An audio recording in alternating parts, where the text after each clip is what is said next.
One morning, scientists make an announcement. Space is filled with oxygen. No spacesuits, no helmets. Step outside a spacecraft and breathe. For about 5 seconds, it sounds like humanity just won the universe. Missions get cheaper because life support shrinks. Spacewalks aren't death-defying, they're walks. Construction in orbit feels like scaffolding, not Everest. Tourism booms as the barrier thins. But oxygen's favorite trick, it makes things burn. Oxygen accelerates fire, a tiny spark from a solar panel, a micrometeorite nicking a wire, a failed battery cell, a tinderbox where vacuum once was. Flames become fast, hot, hungry. Every spacecraft design needs a rewrite. Flame arresters on thrusters, non-sparking connectors, self-healing wiring, fire breaks in modules.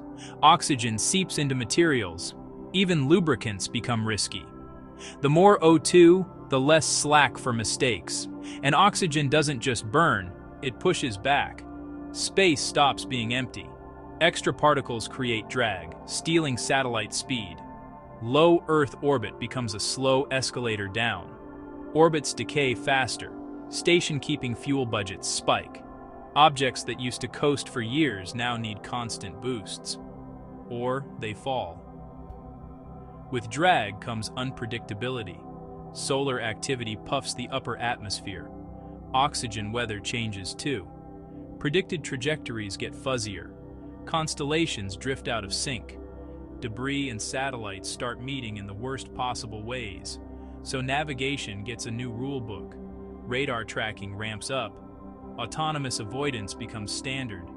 Maybe operators fly lower where drag cleans debris faster, and higher stations get armored, boosted, and carefully shielded. And the sky? It changes. Faint glows smear the night, aurora's quiet cousins. Thin veils of color at the horizon. The stars are still there, but the canvas feels alive, breathing with the planet. Then there's the wild card, rockets. Engines that worked in vacuum now gulp oxidizer around them. Exhaust flames spread differently. Some designs overperform, others melt. Engineers pivot to closed-cycle engines that don't care or deliberately burn a little lean to manage heat. Launch profiles shift to minimize heating and fire risk until you clear the densest oxygen. But the biggest change isn't hardware, it's headspace. If I can breathe in space, the psychological border between Earth and the cosmos collapses. Suddenly, an EVA isn't an ordeal, it's a job.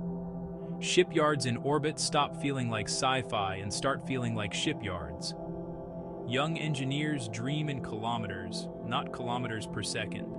Mars, the moon, asteroids. They're still hard, still cold, still lethal in 1,000 ways.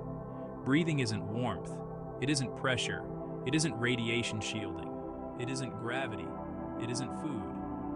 But it's a wedge that pries open the door. With one variable solved, everything else looks solvable. Cities might sprout in cislunar space, ring roads of habitats linked by tethers you can traverse in shirt sleeves.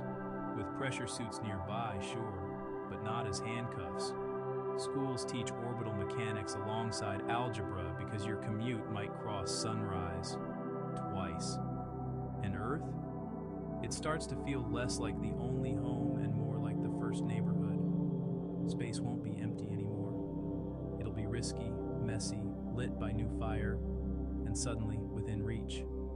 If you could breathe in space, would Earth still be enough? Tell me in the comments.